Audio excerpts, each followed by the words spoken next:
Hi అండి, welcome to pieces kitchen. ఈరోజు వీడియోలో ప్లమ్ కేక్ ఏ విధంగా తయారు చేయాలో మీకు చేసి చూపించబోతున్నాను. మరి మనకు ఎంతో ఇష్టమైన ఈ ప్లమ్ కేక్ని బేకరీ స్టైల్ వంటి రుచితో అంతే టేస్టీతో ఇంట్లోనే ఈజీగా టేస్టీగా తయారు చేసుకోవచ్చండి. మరి ఈ ప్లమ్ కేక్ని ఈవినింగ్ స్నాక్స్గా తయారు చేసుకొని తీసుకుంటే ఎంతో టేస్టీగా ఉంటుందండి. మరి ఈ ప్లమ్ కేక్ని ఏ విధంగా తయారు చేయాలో దీని ప్రాసెస్ ఏంటి వీడియోలోకి వెళ్ళి చూసేయండి. ముందుగా స్టవ్ మీద ఒక ప్యాన్ పెట్టుకొని 2 టేబుల్ స్పూన్ల వరకు షుగర్ వేసుకోవాలి. ఇప్పుడు ఈ షుగర్ని లో ఫ్లేమ్లో 1 నిమిషం సేపు కరిగించుకోవాలి. ఇప్పుడు ఈ షుగర్ కరిగి క్యారమెల్ అయ్యేంత వరకు కూడా ఈ షుగర్ని కలుపుతూనే ఉండాలండి. ఇప్పుడు ఈ షుగర్ ఈ విధంగా క్యారమెల్ అవ్వాలి. ఇప్పుడు ఈ క్యారమెల్లో 1 కప్పు వరకు వాటర్ వేసుకోవాలి. ఇప్పుడు ఈ క్యారమెల్ వాటర్లో కలిసేంత వరకు కొంచెం సేపు ఈ విధంగా కలుపుకుంటూ ఉండాలి. దీంట్లోనే సాల్ట్ లేని బటర్ ఒక 50 గ్రాములు వేసుకోవాలి. టూటీ ఫ్రూటీ 2 టేబుల్ స్పూన్ల వరకు వేసుకోవాలి. కట్ చేసిన బాదం పప్పు, జీడిపప్పు 2 టేబుల్ స్పూన్ల వరకు వేసుకోవాలి. వైట్ కిస్మిస్ 1 టేబుల్ స్పూన్ వరకు వేసుకోవాలి. బ్లాక్ కిస్మిస్ 1 టేబుల్ స్పూన్ వరకు వేసుకోవాలి. ఇప్పుడు దీంట్లోనే 1/2 కప్పు వరకు షుగర్ వేసుకోవాలి.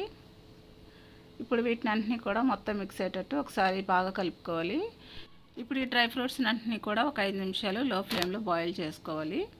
ఇప్పుడు 5 నిమిషాలు బాయిల్ చేసుకున్న తర్వాత ఇప్పుడు స్టవ్ ఆఫ్ చేసుకొని ఇప్పుడు ఈ డ్రై ఫ్రూట్స్ వాటర్ని పక్కన పెట్టుకొని బాగా చల్లారనివ్వాలి. ఇప్పుడు ఈ డ్రై ఫ్రూట్స్ వాటర్ని పక్కన పెట్టేసుకుందాం. ఇప్పుడు ఒక బౌల్ తీసుకొని ఇప్పుడు ఈ బౌల్లో స్ట్రైనర్ పెట్టుకొని 1/2 కప్పు గోధుమ పిండి, 1/2 కప్పు మైదా వేసుకోవాలి. మీకు గోధుమ పిండి ఇష్టం లేని వారు 1 కప్పు వరకు మైదా వేసుకోవచ్చు. ఇప్పుడు దీంట్లోనే 1 tablespoon cornflour, 1 tablespoon milk powder వేసుకోవాలి. ఇప్పుడు దీంట్లోనే baking powder 1/2 teaspoon, baking soda 1/2 teaspoon వేసుకోవాలి. ఇప్పుడు వీటిని అన్నింటినీ కూడా గడ్డలు లేకుండా జల్లించుకోవాలి. ఈ విధంగా జల్లించుకున్న తర్వాత మనం ముందుగా బాయిల్ చేసి పెట్టుకున్న డ్రై ఫ్రూట్స్ వాటర్ని మనం జల్లించి పెట్టుకున్న ఈ పిండిలో ఈ డ్రై ఫ్రూట్స్ వాటర్ని వేసుకోవాలి. ఇప్పుడు వీటిని అన్నింటినీ కూడా మొత్తం మిక్స్ అయ్యేటట్టు ఒకసారి బాగా కలుపుకోవాలి. ఇప్పుడు దీంట్లోనే దాల్చిన చెక్క పౌడరు 1/2 టీ స్పూన్ వరకు వేసుకోవాలి. జాజికాయ పౌడరు 1/2 టీ స్పూన్ వరకు వేసుకోవాలి. ఇప్పుడు వీటిని అన్నింటినీ కూడా మొత్తం మిక్స్ అయ్యేటట్టు ఒకసారి బాగా కలుపుకోవాలి. ఈ కేక్ బ్యాటర్ కన్సిస్టెన్సీ ఈ విధంగా ఉండాలండి. ఇప్పుడు ఈ కేక్ బ్యాటర్ రెడీ అయిపోయింది. ఇప్పుడు దీన్ని పక్కన పెట్టేసుకుందాం. ఇప్పుడు ఒక నాన్ స్టిక్ ప్యాన్ తీసుకోవాలి. ఇప్పుడు ఈ నాన్ స్టిక్ ప్యాన్లో కొంచెం ఆయిల్ అప్లై చేసుకొని ఇప్పుడు ఆయిల్ అప్లై చేసిన తర్వాత ఈ నాన్ స్టిక్ ప్యాన్లో అడుగున బటర్ పేపర్ వేసుకోవాలి. ఇప్పుడు మనం రెడీ చేసి పెట్టుకున్న ఈ కేక్ బ్యాటర్ని ఈ నాన్ స్టిక్ ప్యాన్లో వేసేసుకోవాలి. ఇప్పుడు ఈ ప్యాన్ని 2-3 సార్లు ట్యాప్ చేసుకోవాలి. ఇప్పుడు ఈ ప్లమ్ కేక్ మీద గార్నిషింగ్ కోసం కట్ చేసిన డ్రై ఫ్రూట్స్ని వేసుకోవాలి. ఇప్పుడు కొంచెం టూటీ ఫ్రూటీని కూడా వేసుకోవాలి. ఈ ప్లమ్ కేక్ మీద కట్ చేసిన చెర్రీస్ని కూడా ఈ విధంగా గార్నిషింగ్ చేసుకోవాలి. ఇప్పుడు ఈ ప్లమ్ కేక్ రెడీ అయిపోయిందండి. ఇప్పుడు స్టవ్ మీద ఒక మందపాటి ప్యాన్ పెట్టుకోవాలి. మనం రెడీ చేసుకునే ఈ కేక్ ప్యాన్ మీద పెట్టుకోవాలి.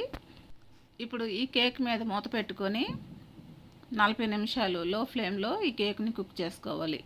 40 నిమిషాలు అయిన తర్వాత మూత తీసి ఒక నైఫ్తో కానీ ఒక టూత్పిక్తో కానీ చెక్ చేసుకోవాలి. నైఫ్కి కానీ టూత్పిక్కి కానీ బ్యాటర్ అంటుకోకపోతే కేక్ పర్ఫెక్ట్గా కుక్ అయినట్లేనండి. ఇప్పుడు ఈ కేక్ కుక్ అయిందండి. ఇప్పుడు పక్కన పెట్టుకొని ఈ కేక్ని పూర్తిగా చల్లారనివ్వాలి. ఈ కేక్ పూర్తిగా చల్లారిన తర్వాత డిమోల్డ్ చేసుకొని పీసెస్గా కట్ చేసుకోవడమే. ఎంతో ఈజీగా టేస్టీగా ఈ ప్లమ్ కేక్ని తయారు చేయడం చూశారు కదా. మరి బయట కొనే పని లేకుండా ఎంతో టేస్టీగా ఉండే ఈ ప్లమ్ కేక్ని ఇంట్లోనే ఎంతో ఈజీగా టేస్టీగా తయారు చేసుకోవచ్చండి. మరి ఈ ప్లమ్ కేక్ని బేకరీ షాప్ వంటి టేస్ట్తో అంతే రుచితో ఎంతో ఈజీగా తయారు చేసుకోవచ్చండి. మరి ఎంతో టేస్టీగా ఉండే ఈ ప్లమ్ కేక్ని మీరు కూడా ఇంట్లో ప్రిపేర్ చేసుకొని ఏ విధంగా వచ్చిందో నాకు కమెంట్ చేయండి. నా వీడియోస్ కనుక మీకు నచ్చినట్లయితే ఇప్పుడే సబ్స్క్రైబ్ చేసుకొని బెల్ ఐకాన్ ప్రెస్ చేయండి. మీ ఫ్రెండ్స్కి రిలేటివ్స్కి షేర్ చేయండి. Thanks for watching.